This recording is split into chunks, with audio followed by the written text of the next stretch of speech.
This video is a tutorial on the reconcile refunds function. This is the final output of what you expect to see where we provide the order ID, the product information, the purchase information, whether it was shipped or not, the exact number of units that was purchased, as well as shipped and refunded.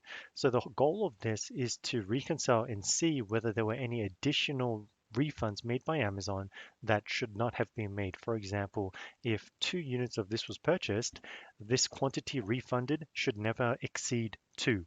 It should always be maximum 2. And also, if you know that this was refunded, but then the customer either didn't return the product or something, you are eligible to go into Seller Central, create a ticket, and then request a reimbursement.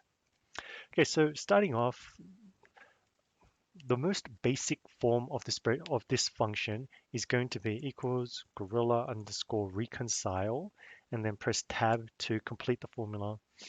We're going to start off with the period, the time period. This is the only required input. So in this case, you can either type in last 30 days, last month, yesterday, etc., or you can make it dynamic and select a cell where you already have all the inputs.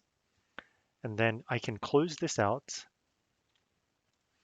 and it's going to default and load all of the orders from the last 30 days. And if you look at the formula, you'll notice that it's going to show by default the reconciled, where it's going to dump all of the orders where there's a refund. If there's no refund, we're not going to show that order ID. And for another example on the refunds, getting the information on the refunds, you can look up refunds order. So it's going to look like refunds orders. But this is refunds, reconcile refunds. So looking at this 111, everything matches. 221, okay, only one refund was made out of 2 units purchased. And just quickly looking for any discrepancies. So 3 units purchased, 3 returned. Okay, so that's good. And so this is a quick visual check to make sure that you aren't giving away free money to customers.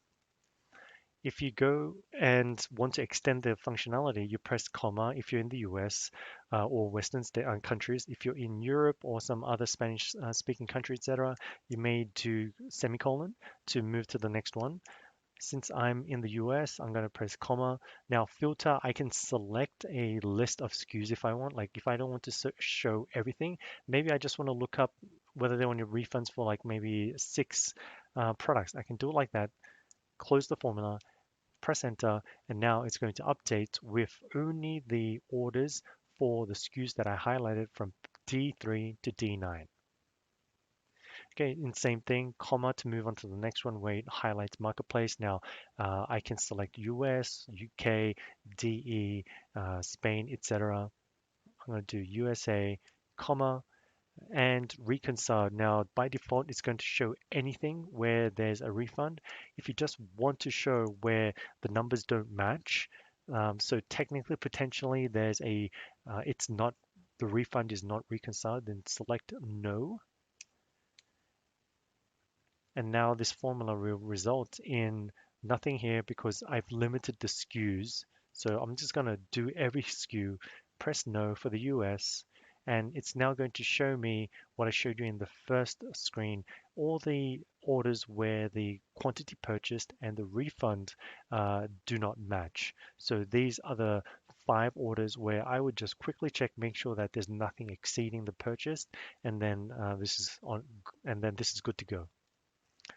If you want to do a custom time, instead of like a predefined period like a last 30 days or something, you would start off with custom and then go comma, comma, comma, comma to the end, comma, and then it's highlighting start date. So you can manually enter, for example, 0101, comma, and the end date is 2022 dash, for example, early in the year. Let's say you want to reconcile things. So this is pretty much the first quarter, right? Okay, and then it's going to show you whether there's any discrepancies. Because it's going through so many transactions, it may take a little while, but now you can see that during the from January to March, I've got all of this. And again, I would just do a quick rundown and make sure there's no red flags. Okay, so that's how to do reconcile refunds.